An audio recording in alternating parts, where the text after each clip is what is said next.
Ladies and gentlemen, there comes a moment in a woman's life when heaven begins to whisper. The natural world may see her as ordinary, but in the spiritual realm, she is being positioned for something extraordinary. God never blesses by accident.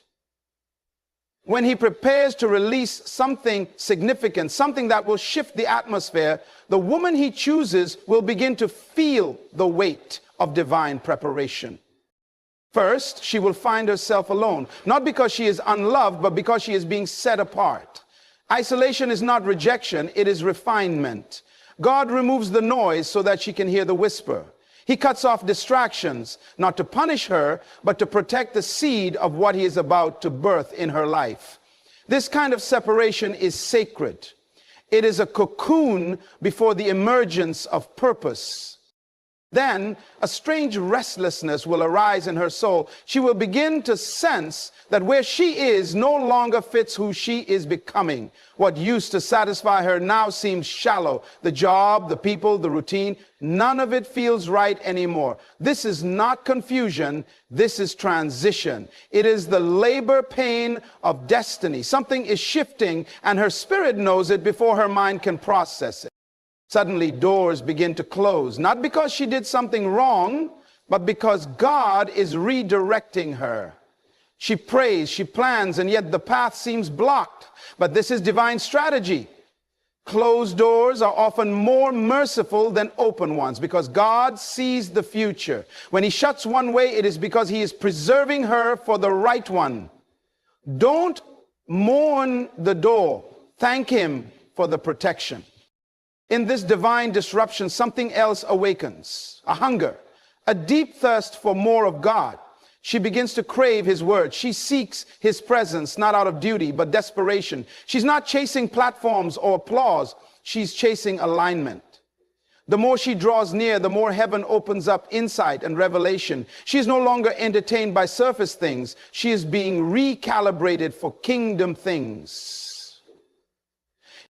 But with this increase in hunger comes an increase in warfare. Suddenly, all hell seems to rise against her. Unexpected attacks, inner doubts, betrayal, exhaustion. The enemy fights what he fears. And what he fears most is a woman who knows her calling and refuses to bow. The enemy sees the oil being poured and he panics. But resistance is proof of relevance. The storm is confirmation. And then God begins to speak, not just once, but over and over, through dreams, through others, through scripture, through that still small voice in her soul. He confirms what she has felt but couldn't explain. She starts to see patterns, signs, symbols, all pointing to something bigger than her. She knows that something is about to break loose, and she holds on to the word like her life depends on it, because it does. Finally, a boldness rises within her, a fire, a knowing. Even when she doesn't have the full picture, she has peace. Even in the unknown, she walks with assurance. This is not pride, it is power under control, the kind of boldness that comes from surrender. The clarity she once begged for begins to come in waves. Her posture changes, her voice shifts, her presence carries weight because heaven has backed her. Woman of purpose, if you are seeing these signs, don't run, don't doubt, don't shrink. You are not breaking down, you are breaking through. Something big is coming. And when God blesses, he does not bless halfway. He blesses exceedingly abundantly above all you can ask or imagine. When God is preparing to do something extraordinary in a woman's life, the first sign is often isolation. This is not a punishment, it is a divine strategy. God begins to separate her, not just physically from certain people and places, but spiritually from the noise and distractions that have diluted her purpose. Suddenly, she finds herself losing interest in conversations that once excited her. The friends she used to run to no longer understand her silence. The places she once found comfort in feel foreign and empty. What she is experiencing is not loneliness, it is separation for transformation. God always isolates before he elevates. He removed Moses from the palace before giving him the assignment. He took Joseph through the prison before placing him in the palace. He hid David in the wilderness before he ever sat on the throne. This divine pattern repeats because transformation requires time alone with God. In this season, he becomes her only source, not her friends, not her career, not her titles, but him alone. She learns to lean into his voice like never before. She starts to discern his presence in the quiet moments, and it is there that she begins to understand who she really is. In isolation, distractions are removed and clarity is restored. God reveals things to her about herself that she never saw when she was surrounded. He begins to strip her of the false layers she wore to survive, layers of approval, fear, insecurity, and comparison. And as those layers fall away, she is introduced to the woman she was always meant to be. This is a sacred season. Painful, yes. Confusing, often. But it is holy. Because before God gives her something big, he must first make sure she can carry it. And for that, he needs her undivided attention. When a woman is on the verge of a divine shift, God doesn't start with the spotlight. He begins with silence. He calls her away quietly, gently, but intentionally. People start to drift. Conversations dry up. Invitations stop coming. And though she may try to hold on, she feels something pushing her into solitude. It's not abandonment, it's alignment. God removes her from the crowd because what he's about to deposit in her cannot be exposed to noise. The deeper the calling, the greater the isolation. He's not trying to hurt her. He's trying to protect what he's planting within her. In this season, she begins to feel misunderstood. Even those closest to her can't seem to connect the way they used to. It's like she's speaking a language no one else understands. That's because God is downloading a new language of purpose, identity, and calling into her spirit. Her appetite shifts. She's no longer satisfied with surface level relationships or empty conversations. Her soul is craving something deeper, something eternal. And though she may feel like she's losing everything, what she's really gaining is herself. This is the wilderness that produces wisdom, the secret place where heaven begins to reintroduce her to herself. She cries more, prays harder, listens longer, and in that quiet place, God reveals hidden wounds, breaks old patterns, and heals her identity. It's in isolation that her ears open, her spirit sharpens, and her faith deepens. This is the kind of silence that births power. The world may not see her, but heaven is watching closely. She is being carved, refined, and stretched. This is not the end. It's the preparation for a new beginning. Before God brings her into rooms of influence and blessing, he brings her into a season where the only voice she follows is his. When God is preparing to bless a woman with something big, one of the clearest signs is that doors begin to close unexpectedly. Opportunities that once seemed promising suddenly dry up. Relationships that felt secure start falling apart. Plans she was so sure about begin to unravel with no warning. To the natural eye, it may seem like failure or rejection, but in the realm of the spirit, it's redirection. God is not punishing her. He is preserving her. He is shutting doors, not to deprive her, but to deliver her from settling for less than what he has ordained. This season can be confusing because the doors that close are often the ones she prayed for. But God knows the full picture. He sees what lies behind every opportunity. And he knows when something that looks like a blessing could actually become a burden. When doors shut abruptly, it forces her to pause, to reevaluate, and to lean into God's voice more than her own desires. This is not a sign that she is off course. It's proof that God is actively guiding her steps. God never closes a door without purpose. Sometimes he shuts it to develop her character, sometimes to delay her for perfect timing, and other times to completely reroute her path. Either way, every closed door is an invitation to trust him more deeply. In this place, she learns that her destiny is not in the hands of men, but in the hands of her Creator. The job she lost, the connection that ended, the opportunity that slipped away, they were never the source. They were simply tools. And when they no longer serve his purpose, he removes them. Because when he is preparing to open a door that no one can shut, he first closes every one that could limit her vision. When God is about to release something extraordinary in a woman's life, he doesn't just shift her surroundings. He awakens something deep within her spirit.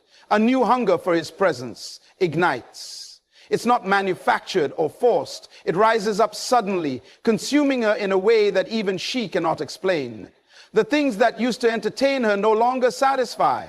The conversations that once held her attention now feel empty. There's a divine pull, strong, undeniable, drawing her into the secret place. She craves stillness, longs for worship, and finds herself searching the scriptures not out of obligation, but desperation.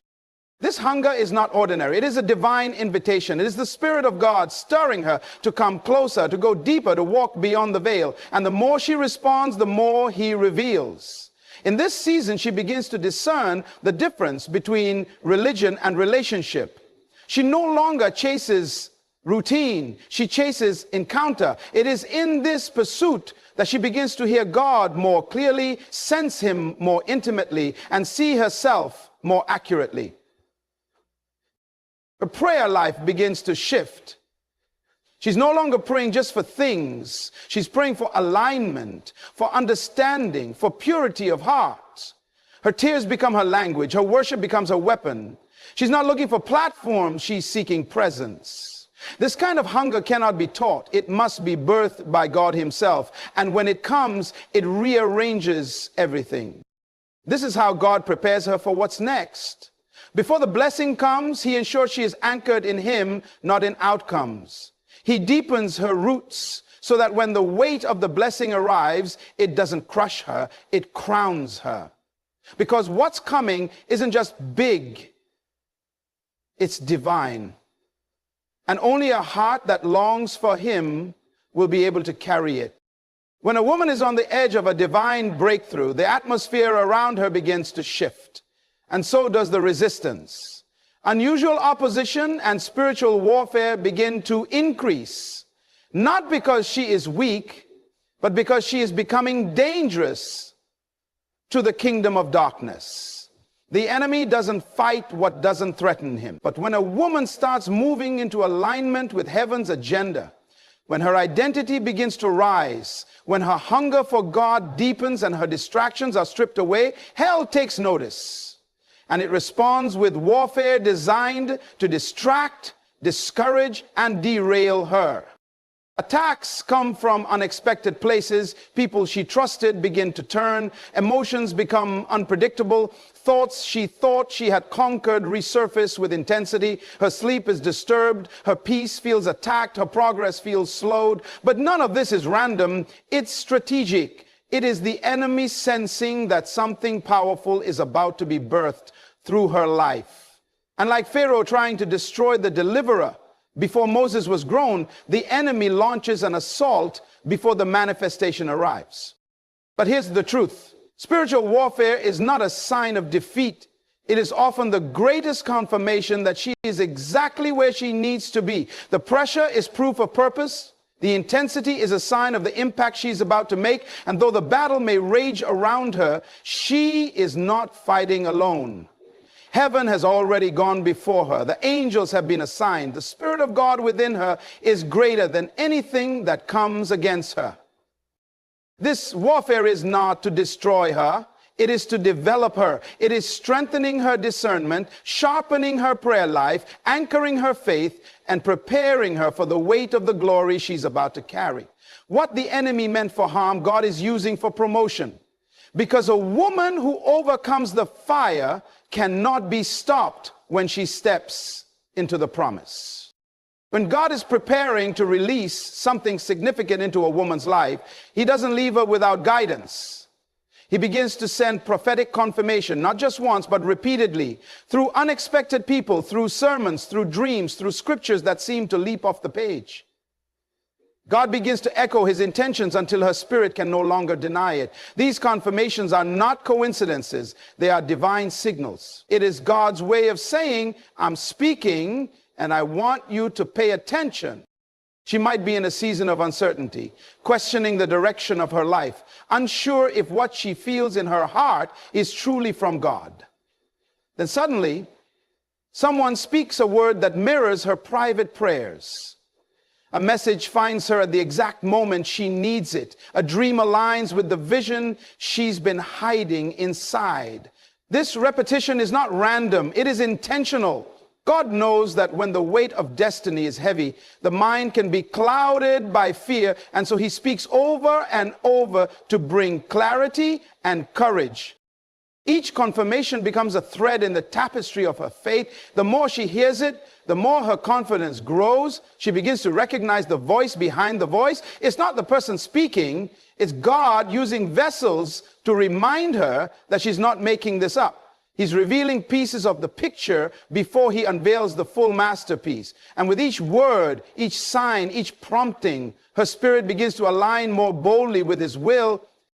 These prophetic confirmations are not to be idolized, but they are to be acknowledged. They are breadcrumbs leading her into deeper obedience. God doesn't confirm what doesn't carry purpose. So when the signs keep showing up, when the word keeps being repeated, when the message won't leave her alone, she must know that heaven is announcing her next chapter before it begins.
When God is about to bless a woman with something big, there comes a moment when everything within her begins to align with heaven's intention, and suddenly an unshakable boldness and clarity emerges. It doesn't come from external validation. It doesn't come from perfect circumstances. It rises from a place deep within her spirit where fear has been replaced by revelation. She may still be walking through uncertainty, but something inside her is certain.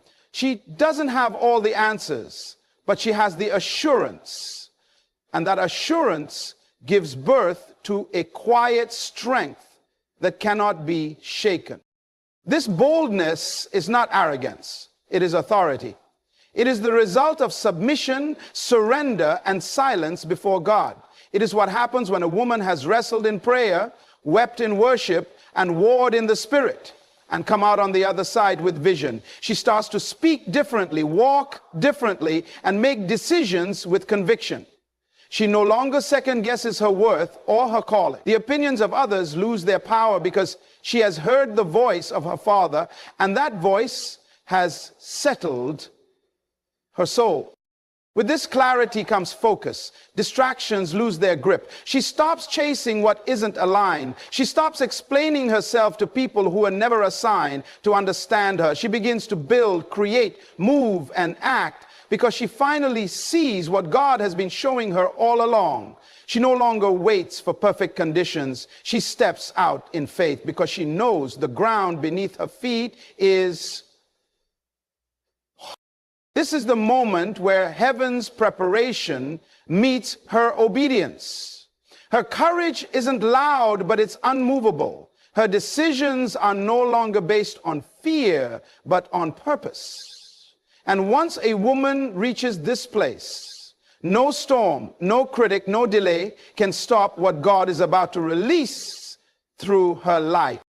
So when a woman begins to see these signs, divine isolation, closed doors, a burning hunger for God's presence, increased warfare, prophetic confirmations, unusual boldness, and unshakable clarity, she must understand heaven is announcing her next season. These are not coincidences. They are divine markers that she is being positioned for something far greater than she imagined.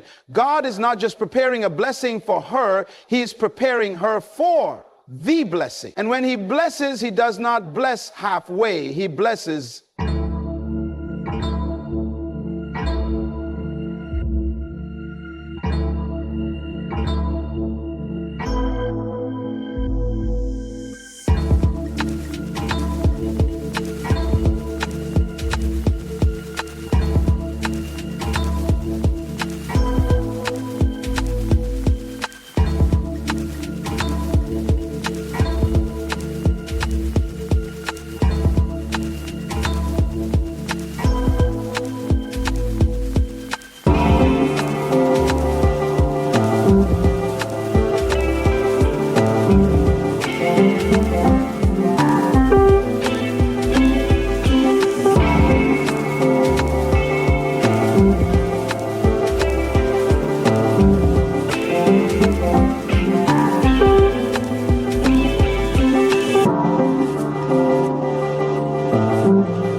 In full, pressed down, shaken together, running over. This is the time to stay focused. This is the time to protect her spirit, guard her mind, and walk closely with the one who called her. Because what's coming will require her to carry influence, favor, wisdom, and responsibility. It will demand maturity, discernment, and strength. And God, in his mercy, is making sure. Let every sign be a reminder. She is not forgotten, overlooked, or delayed. She is becoming. Becoming the woman who can handle what God is about to release. Becoming the vessel through which heaven will move.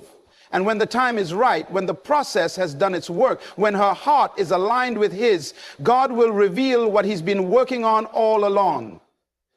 And it will be big. Not for her glory, but not for her comfort, but for his kingdom. Because when God blesses a woman, it's never just about her. It's about everyone she will touch, lift, and lead as a result. The world better get ready, because she's not waiting for permission. She's been chosen, and her time is near.